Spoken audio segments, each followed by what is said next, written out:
Bismillah, Assalamualaikum warahmatullahi wabarakatuh.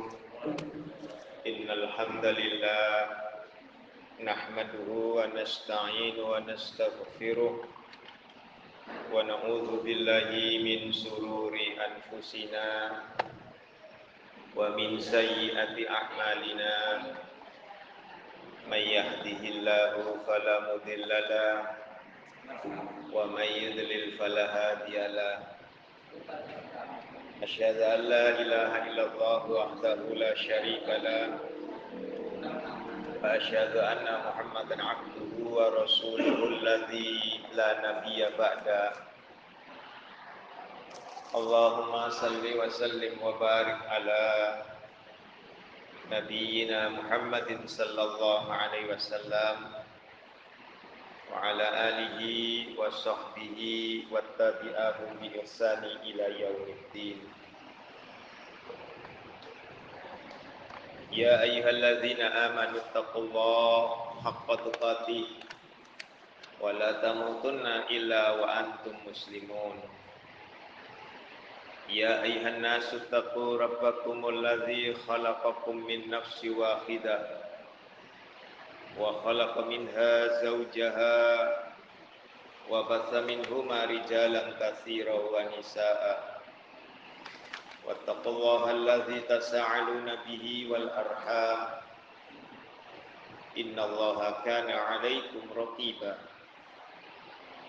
Ya ayyuhalladzina amanu taqullaha wa qulu qawlan sadida yuslih lakum a'malakum wa yaghfir lakum dzunubakum wa may yuti'illaha wa rasulahu faqad faza fawzan 'azima. Amma ba'du, fa inna asdaqil haditsi kitaballah wa khairal hadyi hadyu Muhammadin sallallahu alaihi wasallam wa syarrul umuri muhdatsatuha wa kullu muhdatsatin bid'ah wa kullu bid'atin dhalalah wa kullu dhalalatin finnar.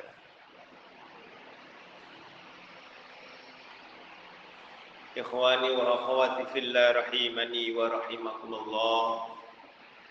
Alhamdulillah saya dan Anda dipertemukan kembali dalam kajian hari ini. Adab juga, ya, adab juga mengenai larangan melaknat orang dan juga binatang.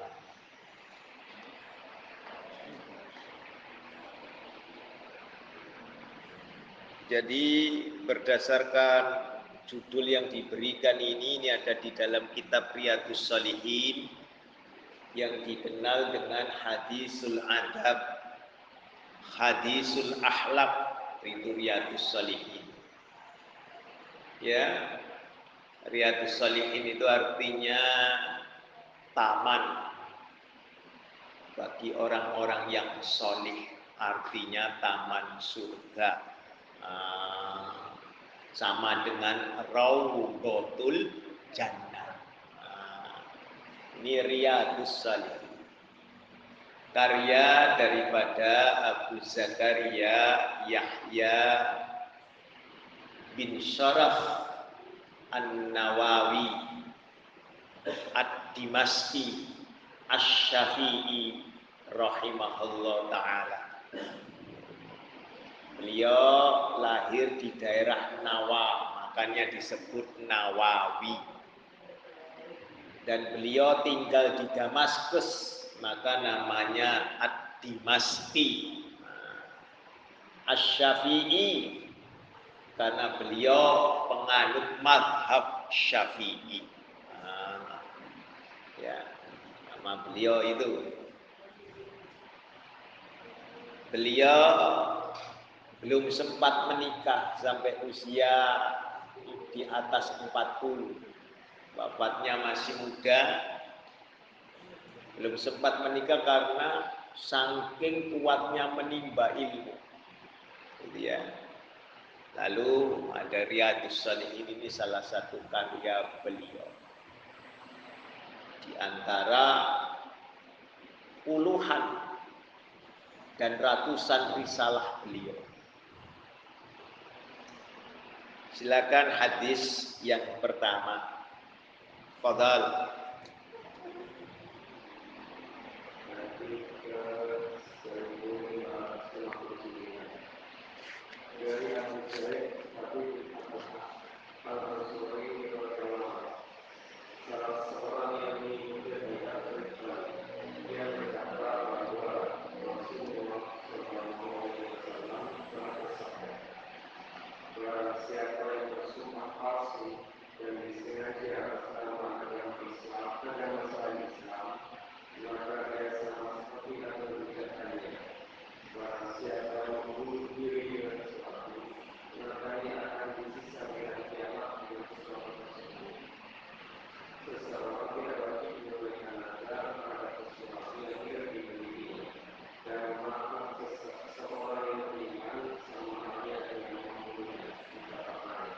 Ya. Itu di dalam Al-Bukhari, Fathul Bari, itu juz 3 halamannya 226. Itu kalau Al-Bukhari. Muslim nomor hadisnya 110. Ya, kalau Muslim nomor hadisnya 110. Sana sudah ada nomor hadisnya ya Al-Bukhari ya. Bawah, bagian bawah. Bawah ada. Belum.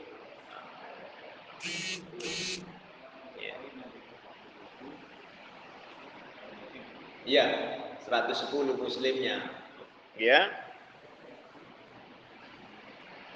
Berdasarkan ini, maka saya dan Anda berdasarkan hadis ini, sesiapa saja yang sudah mendengar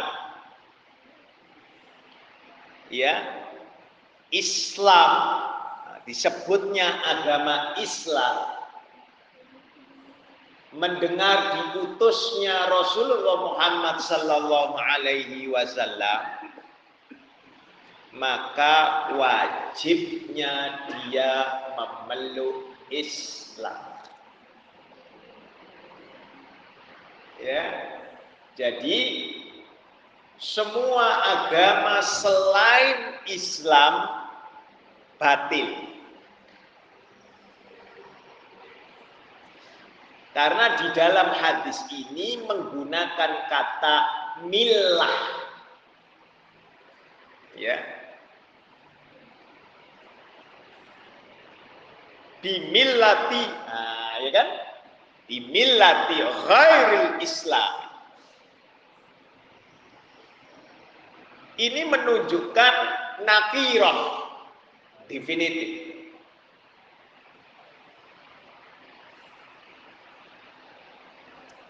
Sehingga seluruh kepercayaan ahli kitab seperti Yahudi, Nasrani, Majusi yang penyembah api itu, Sabi'ah, penyembah binatang, Indian itu penyembah binatang. Terus kalau seandainya ada loh ya, Kanjeng Prabu Siliwangi penyembah binatang, Sabi'ah, Sobi'an agama. Makanya selalu dihubungkan dengan dua harimau itu. Ya, Sobi'an.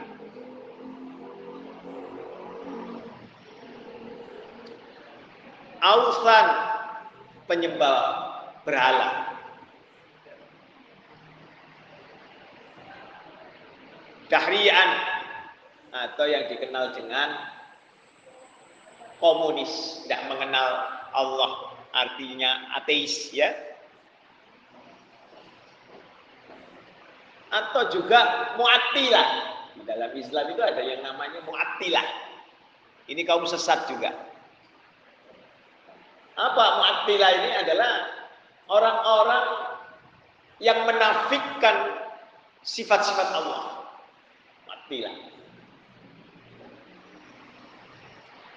Ada lagi yang menyembah jin. Ada lagi yang menyembah malaikat. Semua yang sudah mendengar nama Islam lalu tidak mau memeluknya, maka batillah dia. Surat 3 ayat 83 dan surat 3 ayat 85.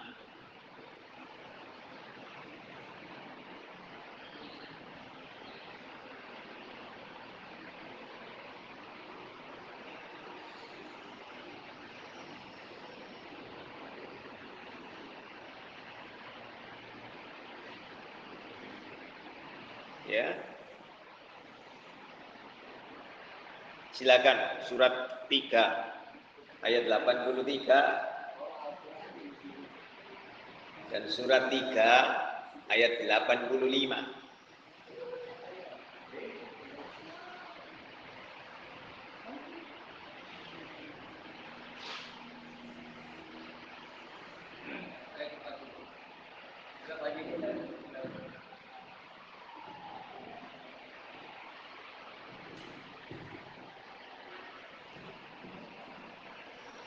Surat Al-Imran ayat 83 yang artinya, maka mengapa mereka mencari agama yang lain selain agama Allah, padahal apa yang di langit dan di bumi berserah diri kepadanya, baik dengan suka maupun terpaksa, dan kepadanya mereka dikembalikan.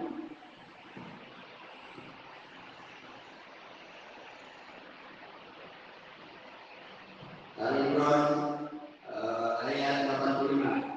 Dan barang siapa mencari agama selainnya Islam, dia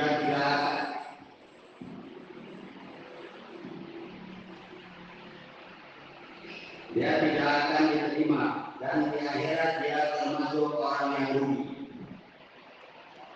Jadi sesiapa saja, ayat 83 itu seluruhnya aslam, berserah diri Islam. Lalu siapa saja yang sudah mendengar ayat 85 yang mencari agama selain Islam, maka batil semua. Ya.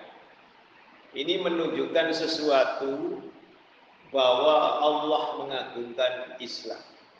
Al-yauma akmaltu lakum dinakum wa atmamtu alaikum nikmati wa raditu lakumul Islam madina. Wa raditu lakumul Islam madina. Jadi ini akhlak juga demikian. Mohon maaf ya. Ada yang kita ini selama ini berdasarkan adat, ya. Kalau nanti secara adat itu tidak sesuai dengan Islam, wajib Anda tinggalkan. Wajib. Contoh, mohon maaf dulu ya.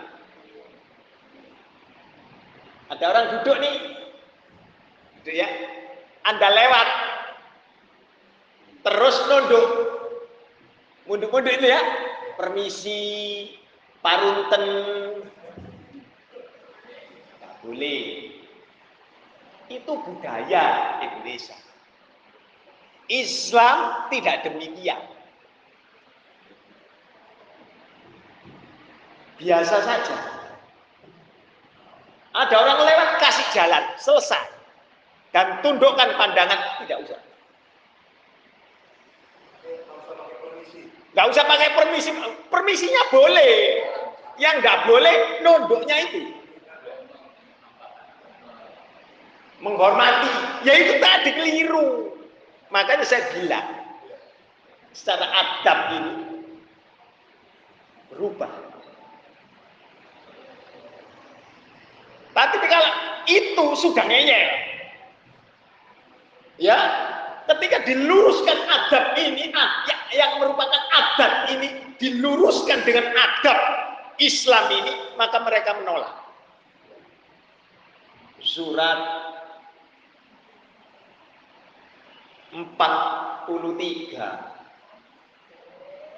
ayatnya 23, insya Allah ya. Coba surat As-Zukhruf ayatnya 23. Surat As-Zukhruf ayat 23 yang artinya, dan demikian juga ketika kami mengutus seseorang memberi peringatan sebelum engkau Muhammad sallallahu alaihi wasallam dalam suatu negeri. Orang-orang yang hidup mewah di negeri itu selalu berkata, sesungguhnya kami mendapati nenek moyang kami menganut sesuatu agama, dan sesungguhnya kami sekedar mengikut jejak-jejak mereka. Ya, tidak mau. Wis apa? Wong ini nggak tahu sopan santun. Nah ini, wis belajar lurus. Ya, Anda tahu salah. Ya, orang salaman kemudian memuliakan. Katakanlah saya disebutnya Ustadz begitu ya, mohon maaf. Lalu kemudian mohon maaf, cium tangannya sampai duduk. Ya boleh. Sama saya Habib terus dibolak-balik, nggak usah. Biasa saja, termasuk kepada kedua orang tua kita. Bagaimana caranya supaya kita menghormatnya? Tangannya yang di bawah itu kita angkat ke atas untuk kita cium. Atau kita yang turun bukan menunduk. Jongkok. Halil. Adab ini. Tetapi saya dan Anda sudah ngajari sejak kecil anak-anak kita ini dengan salah. Ya, cucu kita ajari salaman dengan kakeknya, itu nunduk. Betul tidak? Padahal tangannya kakeknya kan tinggi, ya sudah diginikan saja. Supaya dia tidak nunduk, jangan nunduk. Penghormatan. Adat budaya Yahudi sudah saya dan Anda tercatat. Di antaranya, biasanya ada pengajian, Habib Syekh datang, semua berdiri, atau orang-orang menyambutnya berdiri, ya kan? Yang duduk berdiri, Yahudi. Hadis Rasulullah datang, sahabat berdiri, duduklah kalian telah melakukan suatu perbuatan ajabnya orang Yahudi. Duduk biasa-biasa saja. Itu Rasul yang lebih tinggi kedudukannya dari Habib, yang lebih tinggi daripada kiai, Rasul je. Ning sampai ngomong begitu. Jadi ajari dengan betul. Ibunya sakit, tiduran kan? Tentu saja rendah kan? Kita salaman, assalamualaikum, kita nunduk, salam, jongkok, ambil tangannya, ajari begitu.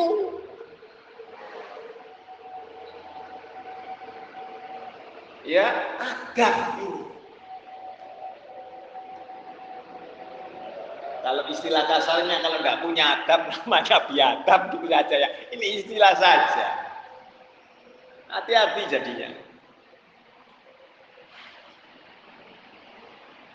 Lalu yang kedua, kalau dari hadis ini, maka sebagaimana yang dia katakan, barang siapa yang membunuh dirinya dengan sesuatu, maka ia akan disiksa dengan sesuatu itu pada hari kiamat. Artinya setimpal. Siksaan itu setimpal Asyura. Ya, ayatnya 40, surat 42 ayat 40. Ya. Jadi balasan itu memang setimpal.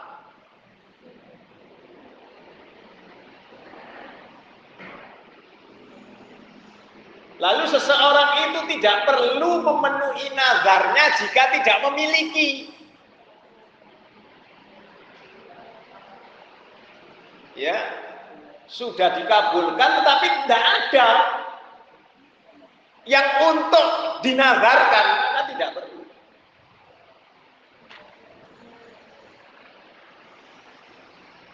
Lalu laknatnya seorang mukmin itu sama dengan cara membunuhnya. Apakah ia membunuh dengan karakternya ataukah ia membunuh jiwanya?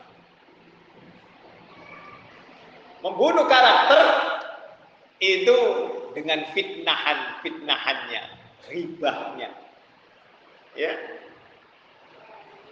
Maka saya dan Anda tidak boleh, misalkan ini ada seorang Habib bilang, semoga saja presiden kita ini diberi usia yang pendek, cepat-cepat dimatikan. Ya. Orang ini Habib-Habiban. Karena kalau dia Habib,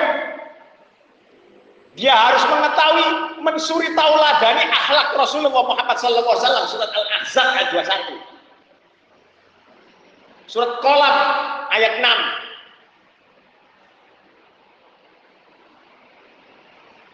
Akidahnya tidak lurus lagi. Kenapa demikian? Anda boleh buka surat Ali Imran ayatnya 128.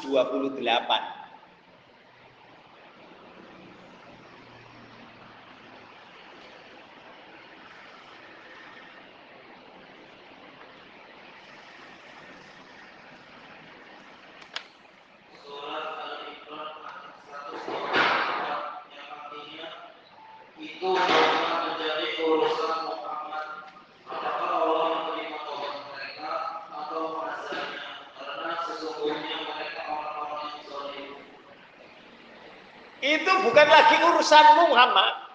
Rasul sudah diingatkan oleh Allah Subhanahu wa ta'ala. Terserah aku apakah aku akan mengazabnya atau memberikan ampunan, menerima taubatnya, itu urusanku.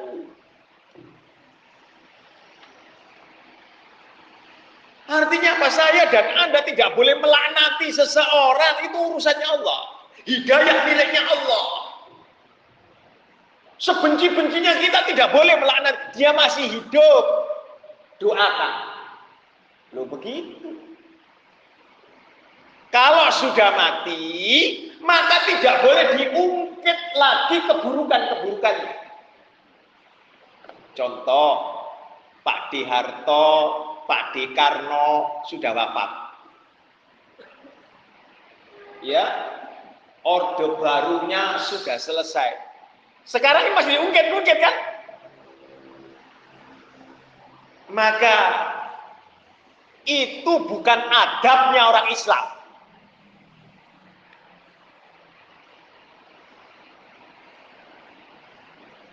Ma tasubbul amwata fa innahum afdau ila ma qaddar.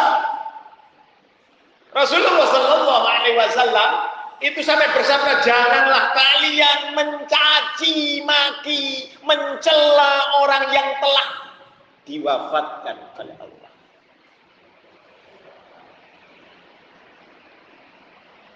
Wah, itu kuburannya maling. Tidak boleh. Karena sesungguhnya telah sampai kepada apa-apa yang telah mereka persembahkan di hadapan Allah. Wes urusannya nanti. Makanya doakan rahimahullah ta'ala. Begitu. Ya. Anda tidak suka dengan tokoh Nahdlatul Ulama misalkan Muhammad Hasyim Asy'ari rahimahullah ta'ala misalkan begitu, tidak boleh mencela. Wes beliau sudah wafat. Maka rahimahullah. Kenapa mungkin karyanya ada yang tidak sesuai misalkan, wes biar. Wes sudah wafat. Doa kita semoga Allah mengampuni, itu saja. Tidak boleh sama sekali mencerca, mencaci maki. Nah, itu bukan urusanmu. Terserah. Ya. Maka sesiapa saja yang bersumpah bukan dengan atas nama Islam, maka ia pendusta.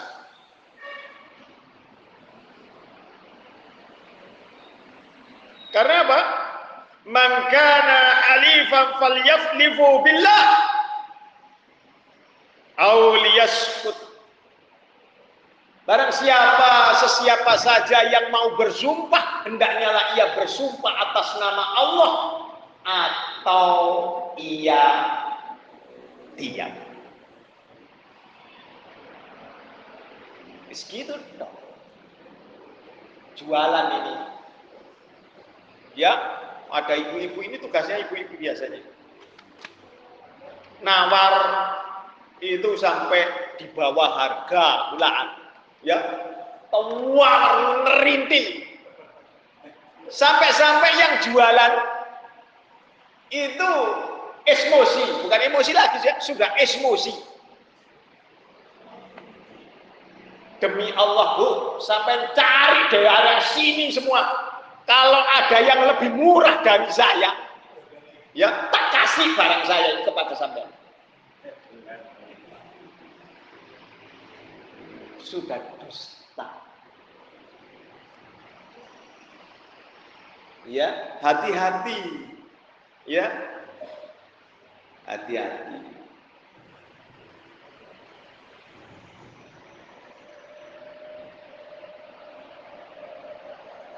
Di antaranya mohon maaf, saya dan Anda disuruh menjauh dengan segala sesuatu yang membunuh. Yang dapat membuat kita ini membunuh diri kita. Ya, tetapi karena setan sudah menjadi kebiasaan kita, dirubah itu susah. Di antaranya, mohon maaf ini, ngoker, ngutut. Ya, nah. Ini berat, waduh tidak bisa saya melepaskannya. Mohon kepada Allah. Makanya Pak saya ngutut ya. Ya silakan mau ngutut-ngututmu, bibir-bibirmu, rokok-rokokmu.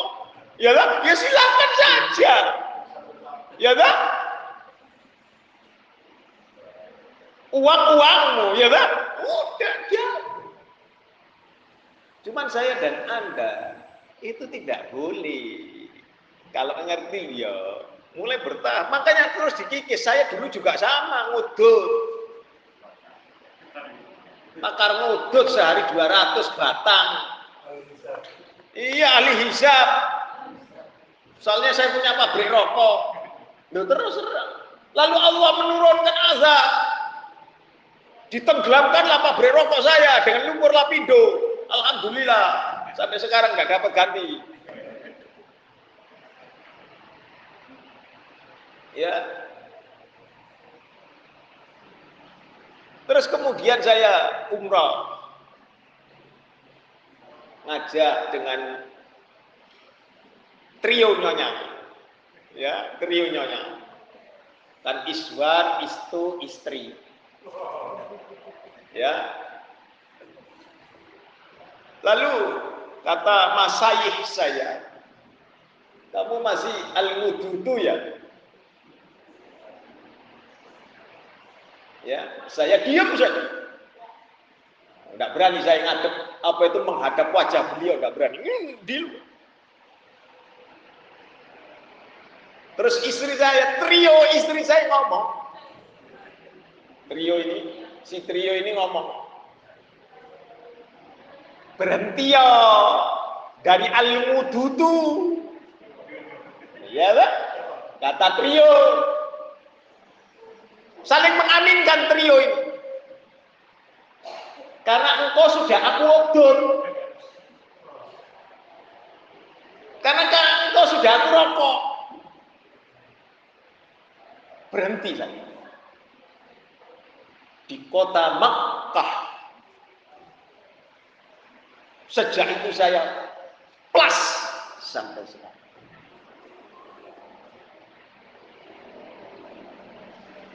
Ya. Pada saat itu mohon maaf ini ya. Masyayikh saya tidak menyuruh kamu berhenti ya enggak. Sama sekali. Kamu nanti sampai di maktabmu, tolong bacalah surat 4, gitu ya, ayatnya 29. Lalu surat 2, ayat 195. Digitukan saya sama saya. Sampai buka coba.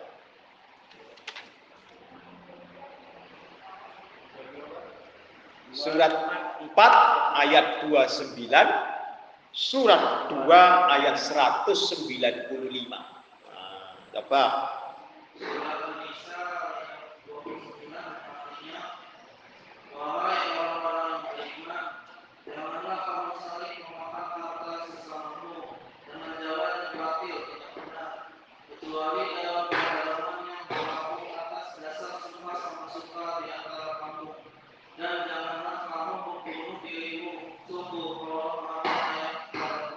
Janganlah kamu membunuh dirimu. Al-mudutu membunuhmu. Sudah tahu begitu sih diudut. Pahit nek orang udut. Wong udut itu pahit kalau ora tau udut. Ya. Ini bukan melarang loh ya. Karena masyayikh saya tidak melarang. Lalu surat 2 ayat 195.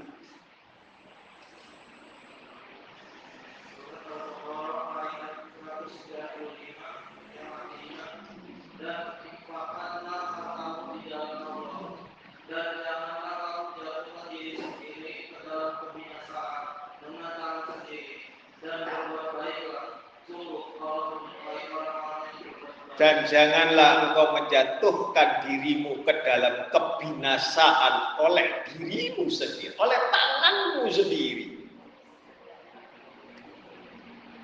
Nah, ini minimal ngurangi.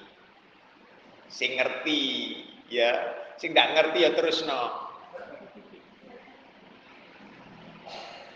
Nanti kalau dilarang malah marah-marah nanti. Ya. Saya kalau mencari inspirasi, orang.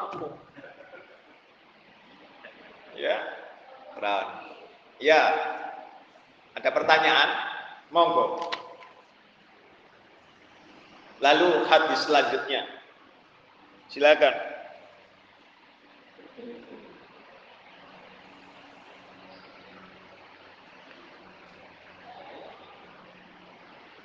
Ada? Silakan hadis.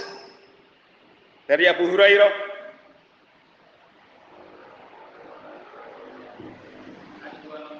Hadis dari Abu Hurairah radhiyallahu anhu bahwa Rasulullah sallallahu alaihi wasallam bersabda, tidak pantas orang yang jujur menjadi seorang pelaknat. Iya. Ora pantes, ora patut. Mau Habib, mau Yai, mau Gus, kan dikiranya orang alim, ya kan? Orang yang jujur tidak boleh menjadi pelaknat. Dasar blondon misalkan orang. Tidak boleh. Ya, ibu-ibu, mohon maaf ini, mohon maaf sekali. Anda mungkin di dalam HP Anda ada foto dari kawan Anda, sahabat Anda, ya, Anda tidak diperkenankan sama sekali untuk memperlihatkan apalagi memperkenalkan kepada suami Anda. Haram.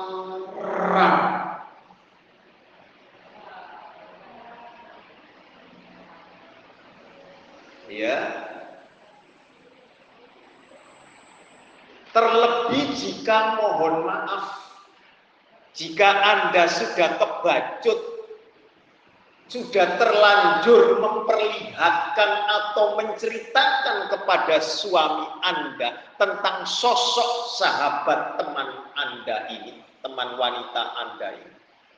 Lalu suami Anda menyebutkan sesuatu nama atas diri orang yang Anda perlihatkan atau ceritakan dengan nama istilahnya Niki Sai, maka Anda sudah berdosa.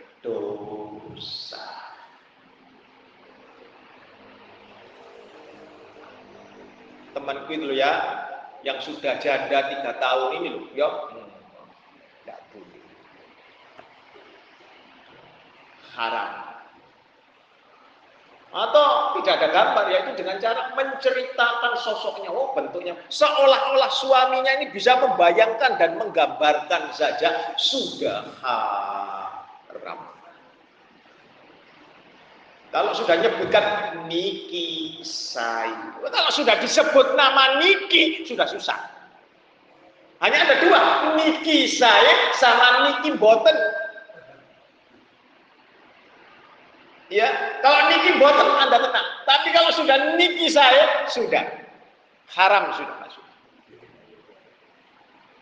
Hati-hati jadinya ya. Hati-hati. Nanti apa? Rumah tangga Anda bisa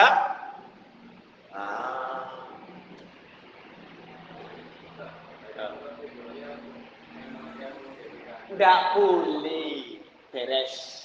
Ngomong dhewe sesama wanita, menungso nek laki-laki zuyyina linnas, jangan melawan dalilnya Allah, wis beres.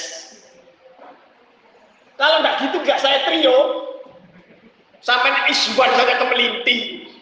Masih isban tak? Ya, iya. Coba sampai ngomong ke nyonyamu, mau menduo. Wah, sahabat lagi. Isban saja enggak habis. Istum. Ya tak? Lagi alasannya nanti dia langsung mengeluarkan perumpamaan. Dalamnya lautan dapatlah diduga. Namun siapa tahu dalamnya hati yang tak terduga. Ya kan? Panasnya mentari dapatlah banyak yang merasakan. Ning panasnya hati tidak terkatakan. Oh gitu. Ampun. Gitu ya. Maka seorang yang jujur tidak boleh melaknat. Hati-hati. Rawahul Muslim, nomor hadisnya 2597.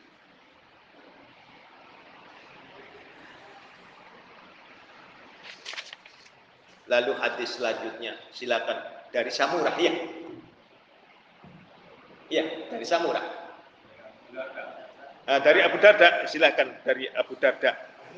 Iya. Dari Abu Darda radhiyallahu anhu, dia berkata bahwa Rasulullah Shallallahu Alaihi Wasallam bersabda, para pelaknat tidak akan memberikan syafaat pada hari kiamat dan tidak pula menjadi para saksi. Muslim 2598. Jadi mohon maaf kalau Anda jadi pelaknat nanti tidak bisa memberikan syafaat. Jadi banyak di antara kita, padahal antara teman ngaji itu pemberi syafaat. Ya, saling memberikan syafaat. Surat 40 surat 43 ayat 67. Saling memberi syafaat. Surat 13 ayat 23. Surat 52 ayat 21. Saling memberi syafaat. Tapi kalau pelaknat tidak dapat. Percuma. Ngaji getol tetapi pelaknat. Tidak bakal dia memberikan syafaat. Ya. 52 ayat 21. Ya. Ada pertanyaan? Hadis terakhir ya? Itu, junta, samura. Enggak, selesai. Selesai. Iya. Ya. Itu ada surat 9, penjelasannya itu syarah ya, surat 9 ayat 75 sampai 77. Iya. Ayatnya 75 sampai 77.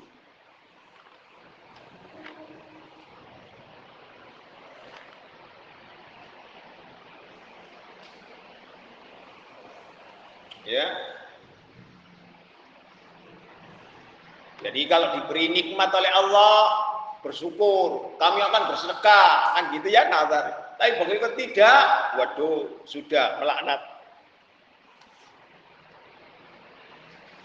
Lalu satu hadis lagi, silakan. Itu ada satu hadis ya. Larangan berburuk sangka kepada kaum muslimin. Ya, ketika tidak dalam keadaan darurat, ketika tidak ada dalam keadaan genting. Silakan dari Abu Hurairah.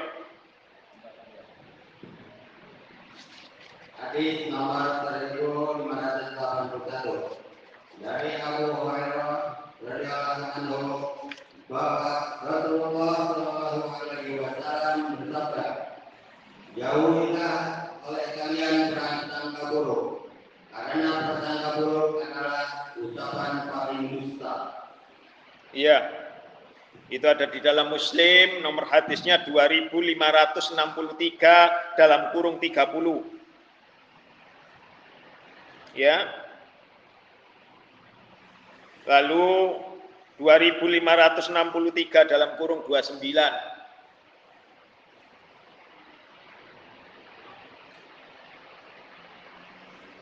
Muslim 2563, 2564. Bukhari kalau di dalam Fathul Bari itu juz 8. Halamannya 198, 194.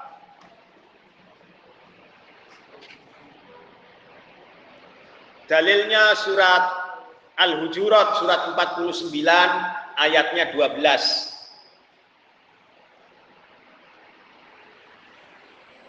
Jauhi oleh kalian dzon. Karena dzon itu ada dua.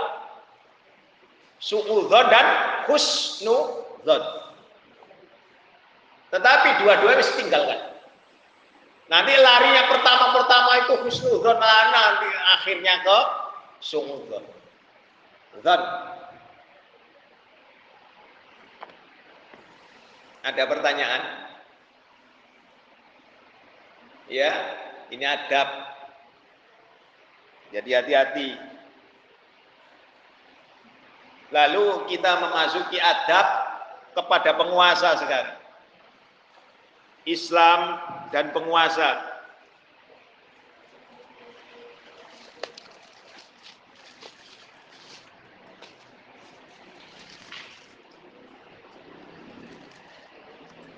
Bagaimana cara menasehati penguasa? Itu sama dengan di dalam rumah tangga kita, adab. Penguasa itu diibaratkan suami. Ya. Kalau yang dipimpin ini mau menasehati pemimpinnya, apakah itu istri ataukah anaknya, hendaknya lah berbicara sembunyi, masuk ke dalam al-baiti jannati. Apa? Kamar. Nggak boleh banyak orang. Ini berbeda. Ya, jika nanti suaminya itu menerimanya nasihat dari istrinya, bapaknya menerima akan nasihat dari anak-anaknya, itu yang dikehendaki. Namun jika tidak, itu sudah kita lakukan. Tapi manakala Anda sebagai suami,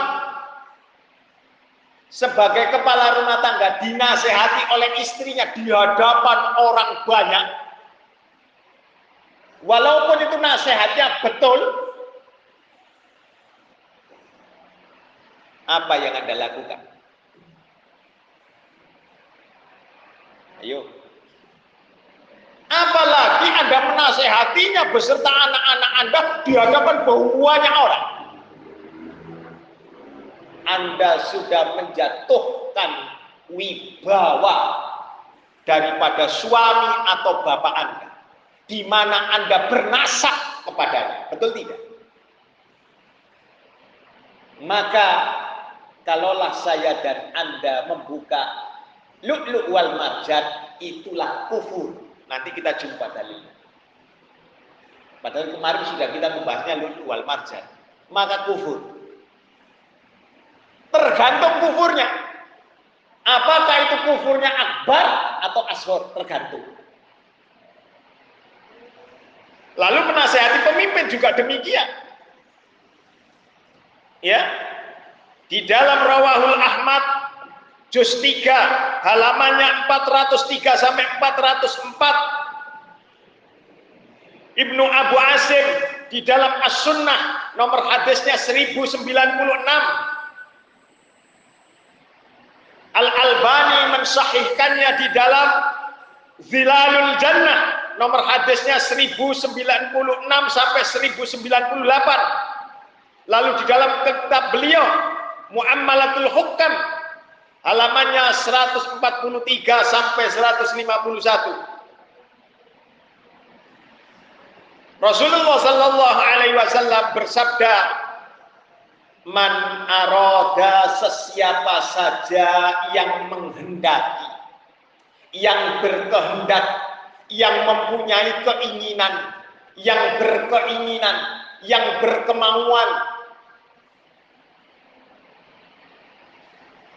ayyan soha, untuk menasehati, lidhi sultani, seseorang yang mempunyai kekuasaan atau sang penguasa. Kalau Anda di rumah suami Anda, kalau di masjid namanya imam. Jadi nasihati imam, begitu selesai, Mam, tadi itu bacaan Anda kurang, salah. Nggak boleh. Makmum goblok gitu.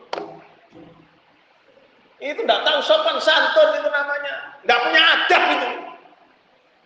Datengin imamnya, bisik-bisik. Mohon maaf, Mam, tadi ada yang salah. Alhamdulillahirabbil alamin, itu alamin, apalagi tadi sampai ngalamin. Pelan-pelan. Sampai tadi bicara apa? Diam. Tanya temennya, diam. Enggak apa-apa. Rahimah. Beres.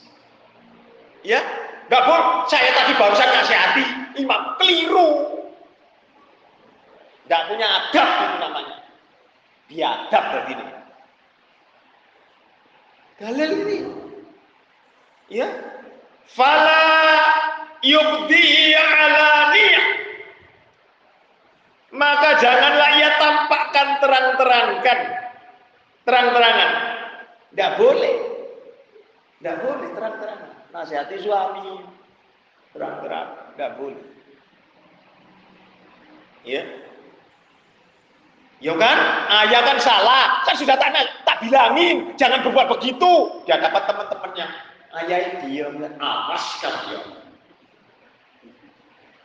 Begitu. Ini loh, adab. Berbicara adab itu berat, lebih tinggi kedudukannya dari ilmu. Ustaz, Habib, Kiai, Syekh, Gus, setinggi apapun ilmunya, nggak punya adab, habis, minggir.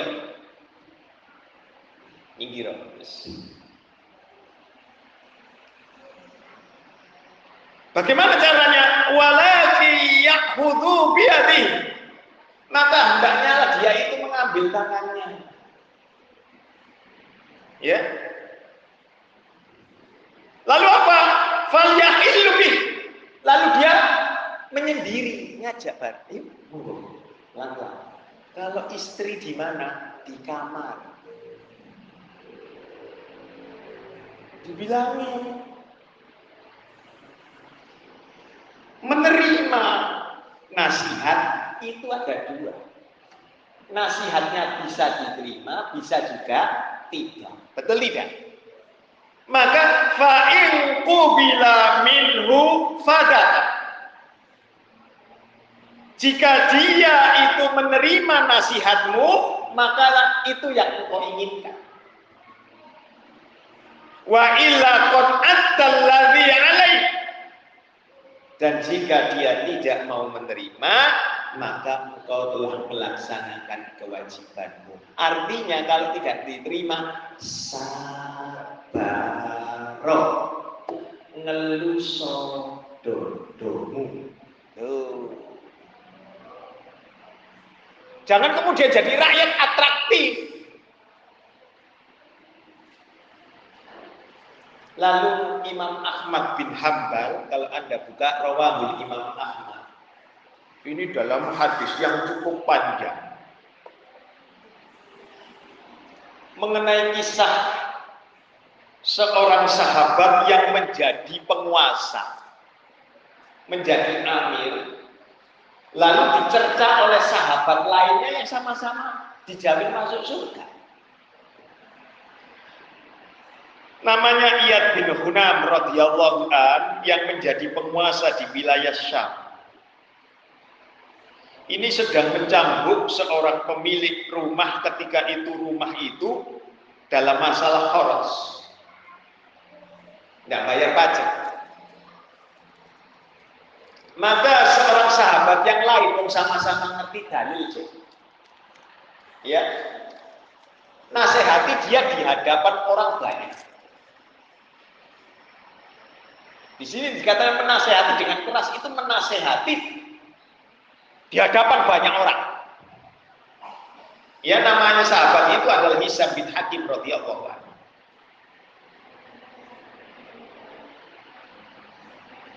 Lalu apa? Penguasa ini, Iyad ini marah, tetapi dia simpan. Karena apa? Sahabat ya, sesama sahabat ya. Kerek. Sohib. Sahabat.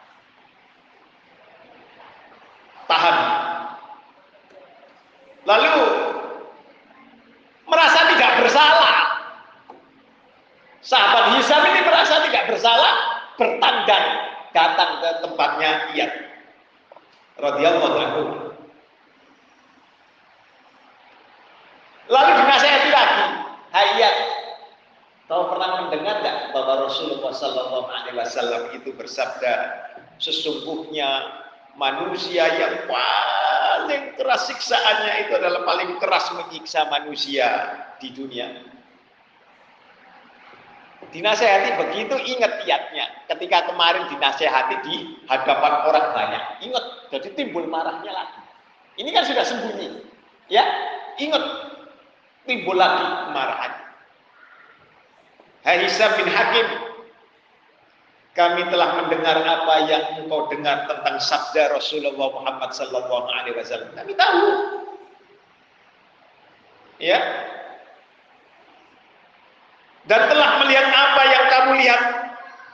Apakah kamu juga tidak mendengar bahwa Rasulullah sallallahu alaihi wasallam bersabda sebagaimana tadi, kalau menasihati penguasa, ya kan, ngambil tangannya di tempat yang bersembunyi. Hadis itu, sesungguhnya engkau Hisam benar-benar seorang pemberani. Engkau telah berani terhadap penguasanya Allah, penguasa yang ditakdirkan oleh Allah sebagai seorang penguasa. Ya, tidakkah engkau takut untuk dibunuh oleh penguasa Allah sehingga engkau menjadi korban pembunuhan penguasanya Allah?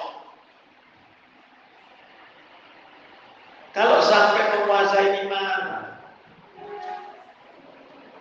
na'udzubillah min dzalik, sahabat Hisam bin Hakim ini sampai terbunuh oleh penguasanya juga sama sahabat. Mohon maaf ini. Maka dia kan dihukumi khawarij. Untungnya sama-sama tahu dalil dan diam, dia bertahan. Dinasehati begitu. Apa yang dilakukan Hisam bin Hakim begitu tahu mendengar itu, diam. Langsung diam, ceklak. Dan dia menerima nasihat daripada penguasa.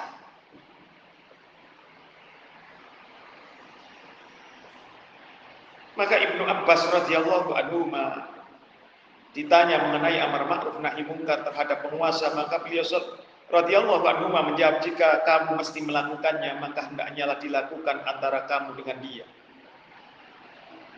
Ya, ini di dalam Ibnu Abi Syaibah, di dalam Al-Musannafnya terdapat yang demikian ini. Lalu di dalam kitabnya Al-Albani di dalam Mu'amalatul Hukam itu halaman 160. Usama bin Zaid radhiyallahu anhu ditanya, tidakkah engkau masuk dan mendatangi Utsman radhiyallahu anhu untuk kamu berikan nasihat kepadanya? Usama menjawab, setelah menasihati penguasa Utsman, tahu ya Utsman khalifah ketiga, seorang khalifah yang sudah dijamin bahwa ia al-mahdi khulafaur rasyidin yang wajib didengar sepeninggal Rasulullah Muhammad sallallahu alaihi wasallam. Lalu Usama radhiyallahu anhu menjawab, apakah aku harus mengabarkan kepada kalian jika aku telah menasehati? Beda ya, sama penasehat tiba-tiba datang ke istana negara lalu kemudian jumpa pers. Ya kan? Saya telah barusan saja menasehati Bapak Presiden. Kayak kentrung aja. Ya. Demi Allah aku telah menasehati beliau tanpa aku membuka urusan yang aku tidak suka menjadi orang pertama yang membukanya. Kalau dia sampai membuka, tanda dia telah membuka aib. Saudara, ngerti agama kayak apapun ternyata goblok agamanya. Adab. Coba, saya bilang kenapa? Imam Ahmad bin adalah kebodohan yang sangat. Di dalam kitab beliau mengatakan, jika seseorang itu menasihati penguasa kemudian dia membukanya, kebodohan yang amat sangat. Contoh, istri Anda habis menasehati Anda sebagai suami, terus ngomong-ngomong ke hadapan banyak orang, gimana kira-kira Anda? Bojoku ini habis tadi ngomong enak-enak kok sekarang nyebar gosip bojo ini, kira-kira gimana? Ayo, sampai rumah kira-kira geger lagi, bahkan lebih panas lagi. Iya. Maka membuka secara terang-terangan pengingkarannya kepada penguasa di hadapan umum itu adalah kebatilan yang sangat. Gini kok dilakukan Habib Kiai Gus, ngajinya kita kuning apa ya? Ini tidak ini dilarang sama sekali.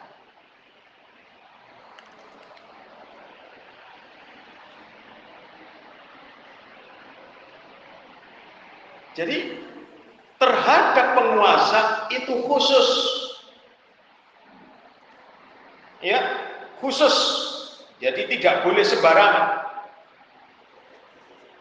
Maka siapa saja yang habis menasehati kemudian dia menyebarkan di hadapan awak media, ngerti ya? Kamu khawarij. Yang tadinya sudah sembunyi-sembunyi, sudah bagus tidak pakai demo. Ya, sudah bagus tidak pakai demo. Lalu kemudian ditebarkan di awak media, khawarij kamu.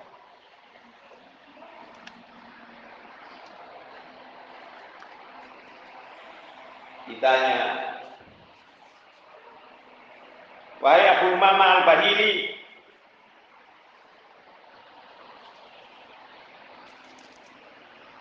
apakah perkataanmu mengatakan kilabun nar itu perkataanmu sendiri atau dari Rasulullah Muhammad SAW?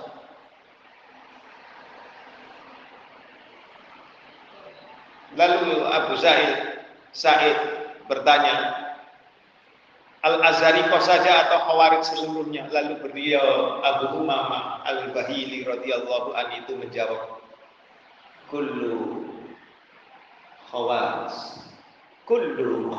seluruh mereka para Khawarij. Lalu ngeyel lagi Sa'id, seorang tabi'in ini rahimahullah ta'ala, sudah ada yang ngeyel kepada sahabat, gurunya sendiri, ibaratnya begitu. Sesungguhnya penguasa itu melakukan kezaliman terhadap manusia dan melakukan kejahatan terhadap manusia. Ya, kalau penguasanya baik tidak ada masalah. Kalau penguasanya buruk, bagaimana ini? Ya, lalu digamitlah oleh Abu Umamah Sa'id ini. Ya, kasihan kamu wahai putra Jahman, ikuti aswadul azab, ikuti aswadul azab. Kaum muslimin dan penguasanya orang muslim, jika penguasa itu mendengar nasihatmu, maka datangilah rumahnya, kabarkan kepadanya apa yang engkau ketahui. Jika dia menerimanya, maka itu yang engkau kehendaki. Jika tidak, maka tinggalkan dia. Biasa, biarkan saja. Ya, sesungguhnya kamu tidak lebih tahu daripada dia. Kamu nggak lebih pintar daripada dia. Ya, Rawahul Ahmad di dalam Al-Musnad juz 4 halamannya 382 sampai 383. Zilalul Jannah juz 2 halamannya 508. Ya. Lalu ada yang bertanya, ya, penguasa sekarang kan beda dengan penguasa zaman dahulu, kan gitu dah.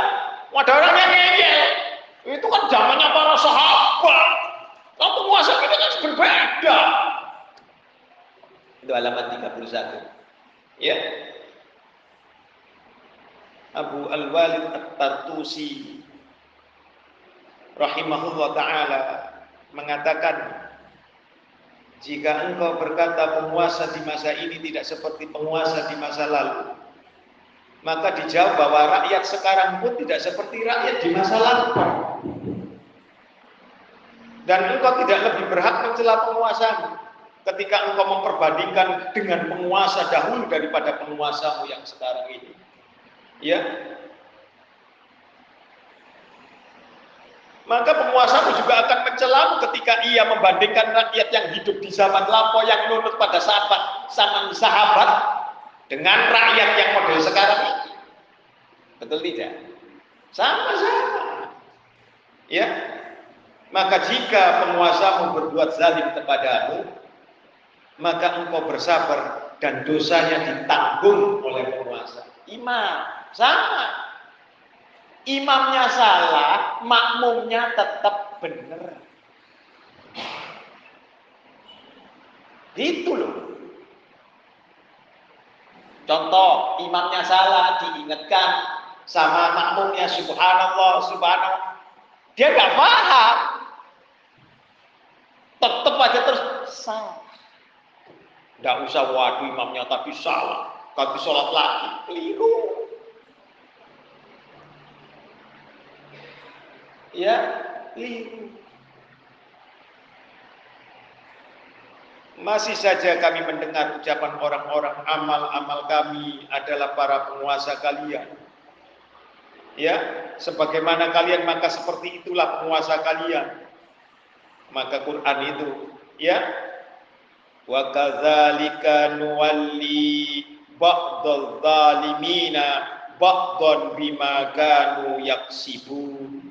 Dan demikianlah kami Allah menjadikan sebahagian orang-orang yang zalim itu berteman dengan sesamanya sesuai dengan apa yang mereka kerjakan. Al-An'am. Jadi kezaliman penguasa itu Ada tersebab kezaliman rakyatnya. Kalau rakyatnya ini takwa, Allah akan menerbitkan penguasa yang bertakwa. Maka sampai lihat itu. Rabbana hablana min azwajina wa dzurriyyatina qurrata a'yun. Sampai garis bawahi nanti qurrata a'yun waj'alna lil muttaqina imama. Al-Furqan 74. Surat 25 ayat 74. Ini kan hafal tuh Anda. Ya Allah, berikanlah kepada kami pasangan-pasangan hidup kami. Wa dzurriyyatina, dan anak keturunan kami, orang-orang yang kami pimpin. Qurrata a'yun, sebagai cindera mata. Dudu souvenir ya. Bedakan. Cindera mata. Mata. Dilihat mata. Kalaulah, mohon maaf, Anda lihat istri Anda ini, orang yang Anda pimpin, anak Anda yang Anda pimpin, cucu Anda yang Anda pimpin, ini menurut Anda baik di depan mata Anda, tentunya akan menerbitkan ketenangan di dalam kalbu kita. Mesti itu. Tapi coba qurrata a'yunnya ini kemudian yang buruk, tidak mungkin qurrata a'yun itu buruk. Tentulah akan sesak di dalam dada kita. Contoh, anak kita nggak lulus-lulus saking dedelin. Ya, nggak lulus-lulus kuliah. Qurrata a'yun. Enggak mau sampai bayari terus, Solana, kapan kamu selesainya kuliah? Belum lagi nanti ngelamar. Yang sekolah ini kamu atau bapaknya ya? Bapak yang sekolah kamu tenang-tenang saja, yang bapaknya yang sibuk karena kamu nggak lulus-lulus, betul tidak? Bagaimana bisa qurrata a'yun? Kalau tepat waktu dapat pekerjaan yang baik, qurrata a'yun, tenang. Alhamdulillah cucu saya, anak saya lulus langsung dapat pekerjaan. Qurrata a'yun, tenang. Masjid waktunya azan datang, alhamdulillah bagus. Nah, masjid sudah selesai sholat, kamu belum bangun saja, qurrata a'yun.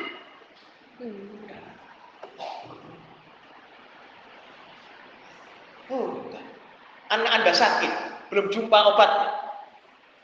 Apakah Anda tenang melihat kondisinya? Bukan qurrata a'yun. Itulah yang disebut jawami'ul kalim. Baru kemudian kalau sudah tenang, istri menjadi perhiasan yang paling baik di dunia, yaitu istri yang salihah. Anak asih baksi, pinggang putih, tepian mata, elok bahasa, bekal hayat, elok budi, bekal wafat. Sangat cinta, ngadeni suaminya tenang. Tidak ada suaminya marah-marah. Nek kalau ada istri solehah, suaminya marah-marah, disetip aja pakai karet bibirnya. Perlu dipertanyakan itu, masuk rumah sakit jiwa saja. Kalau sudah qurrata a'yun, maka di situ waj'alna lil muttaqina imama. Enggak main-main loh doa ini. Waj'alna, dan jadikanlah kami, diri saya, istri saya, suami saya, pasangan hidup saya, anak keturunan saya, anak cucu saya, waj'alna lil muttaqina, bagi orang-orang yang bertakwa itu sebagai panutan, imaman, sebagai panutan. Padahal panutannya orang yang bertakwa siapa? Para sahabat dari kaum Muhajirin dan Ansor. Sampean yang nggak kenal mereka, yang kurutnya tidak terbaik saja ingin jadi di atasnya mereka. Waj'alna lil muttaqina imama.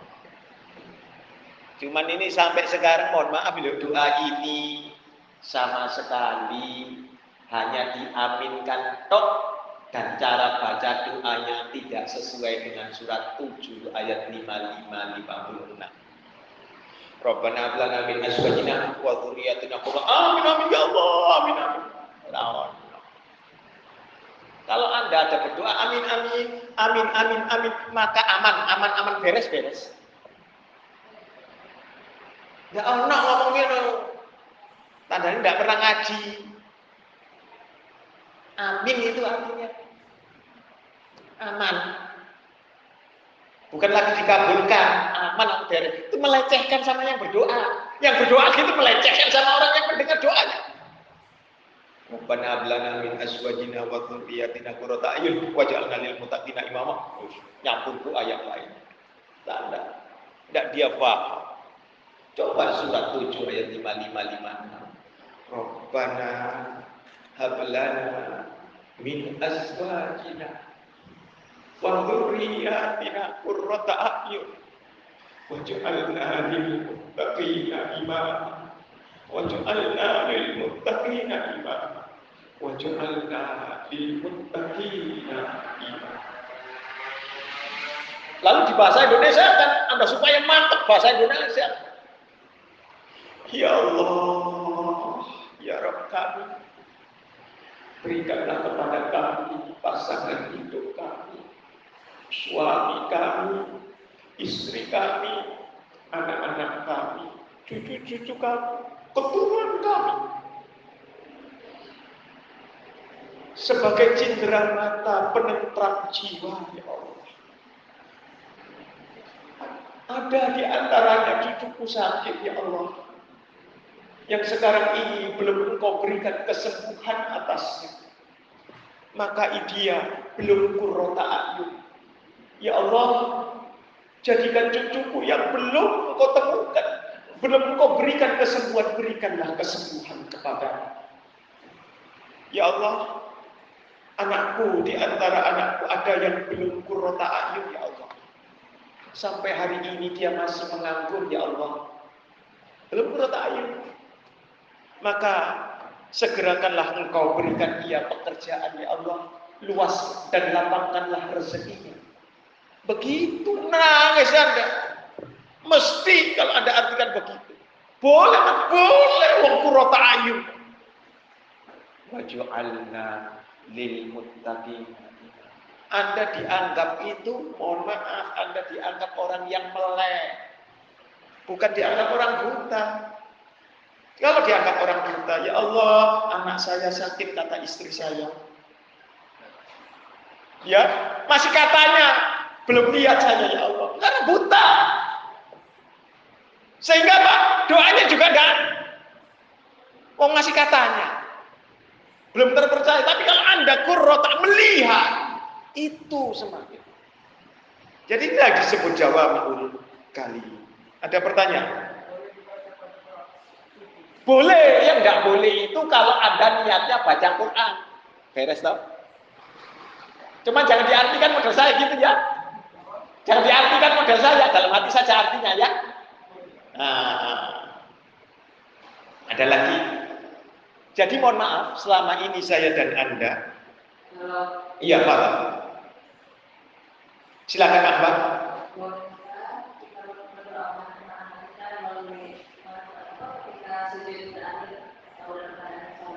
Iya. Kenapa? Doakan anak-anak sampai. Iya. Iya, boleh. Boleh. Usianya sudah di atas 40? Sudah di atas 40? Ayo, sudah di atas 40 kan, ya tak? Sampai baca surat 46 ayat 15. Wa aslih li fi dzurriyyah.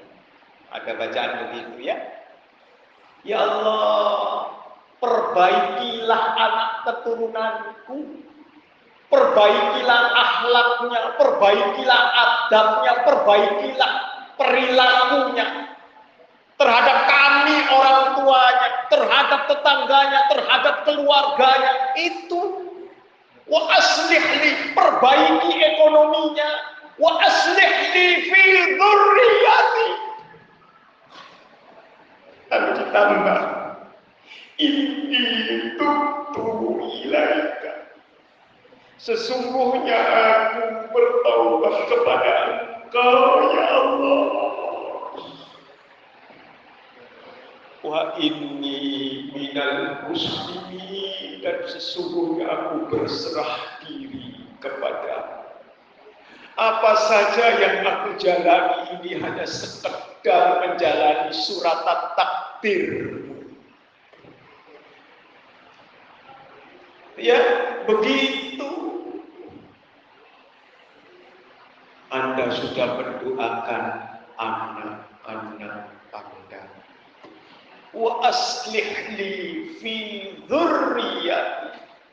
Wa aslih li fi dzurriyyati. Wah, perbaiki. Anak yang jarang sholat, nanti diperbaiki. Jangan khawatir.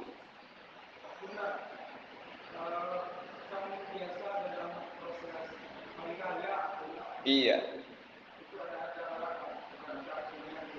Halal bihalal. Sungkeman ya, terus.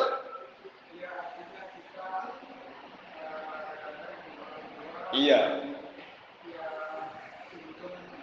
Sungkeman boleh, cuman nggak boleh nunduk. Oh boleh, orang tuanya duduk di atas, anaknya kemudian di bawah, boleh. Yang nggak boleh sungkeman itu terus kemudian nyium lutut, nyium kaki, nggak boleh. Ini namanya sujud, bukan sungkeman. Sungkeman itu tangan. Nggak boleh anaknya berdiri kemudian apa itu kepalanya nunduk, itu nggak boleh. Kalau mau angkat tangannya orang tuanya jadi ke atas, boleh. Asal badannya yang tidak nunduk. Ar-ruka'is sujudi lillah. Rukuk dan sujud itu untuk Allah. Ya, hati-hati. Jadi adab. Ada lagi. Ya. Wis ora ana ngono-ngono telur dipangan keginjek. Itu temennya setan. Surat 17 ayatnya 26. Al-Mubadirun. Ya. Ada lagi. Lalu sampai sikap ahlu sunnah atas penguasa. Nah ya, saya dan Anda belum berjumpa di Indonesia ini semacam Al-Haddad, ya, yang membunuh lebih dari 120.000 ya jiwa. Itu diantaranya adalah para sahabat, dibunuh secara sabron, di tiang pancang, ya, tidak diberi makan dan tidak diberi minum sampai mati. Dulu saya pernah mendengar, atau benar atau tidak saya belum tahu, Westerling, sejarah tok saya belum lahir, itu sekitar 40.000. Ini di atas 120.000 jiwa, di antaranya para sahabat. Dan para sahabat digiring itu mendiam, diam saja, nurut sampai mati. Ya, engkau kan sahabat Rasul, berikan fatwa kami untuk berperang, niscaya kami akan membelamu. Diam sahabat, tidak mau. Ya, nggak ada. Ya, nah, kita belum ngalami ini, wis koyong ini umek nih, ya tak? Belum ngalami ini, sabar kudu nih. Iya, ya.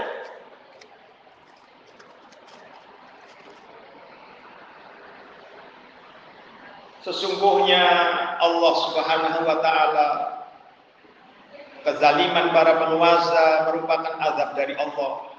Dan azab Allah itu tidak dihadapi dengan pedang atau pemberontakan, akan tetapi dihindarinya dengan doa, taubat kembali kepada Allah dan menjauh dari segala dosa. Bukan demo, tetapi dihindari dengan berdoa untuk kepada para penguasa, para istri.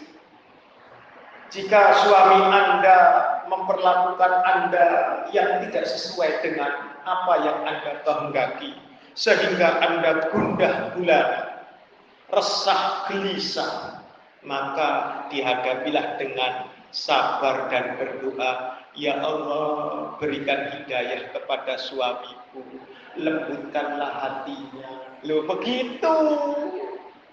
Ampunilah diri hamba, mungkin hambamu punya banyak dosa sehingga dapat suami yang kayak begini, ya Allah. Kan gitu, sabar. Mau cerai punya anak 8, ya Allah. Nanti siapa yang ngasih makan? Lupa lagi pada Allah, yang ngasih makan Allah. Ya kan? Ini diantaranya, maka doakan. Taubat kepada Allah. Jadilah istri yang solihah. Begitu, jadikanlah dirimu solihah, niscaya, mohon maaf, penguasamu juga akan solih. Hah? Kan kesetaraan gender. Ya kan? Masa laki-laki kok yang jadi bupati? Ya kan, perempuan juga jadi bupati. Buka tinggi-tinggi kan gitu. Ya berat sudah. Ya. Maka itu surat Al-Baqarah tadi ayatnya 160. Ya. Illal ladzina tabu wa aslahu wa bayyanu faulaika atubu alaihim wa ana tawwabur rahim, kecuali mereka yang telah bertaubat dan mengadakan perbaikan, menerangkan kebenaran, maka terhadap mereka itulah aku menerima taubat, dan akulah zat yang maha penerima taubat lagi maha penyayang. Nah itu. Ya, jadi harus sabar, betul-betul sabar.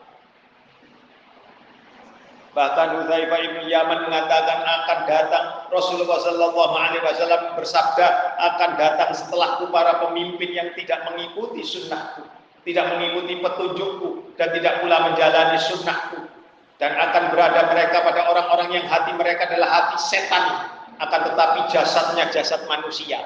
Loh, ya, kalau demikian, kalau ada yang menghujat bahwa penguasanya itu setan, ya lalim, ketahuilah dirimu juga lalim. Cuman jasad manusia, hatimu hati setan juga sama dengan pemimpinmu. Maka ini dalilnya. Ya, Muslim nomor hadisnya 1847 dalam kurung 52. An-Nasa'i di dalam Sunan Al-Kubra atau Tuhfatul Asraf nomor hadisnya 3385. Sampai di sini kurang lebihnya saya mohon maaf. Subhanakallahumma bihamdik asyhadu an la ilaha illa anta astaghfiruka wa atubu ilaik. Assalamualaikum warahmatullahi wabarakatuh.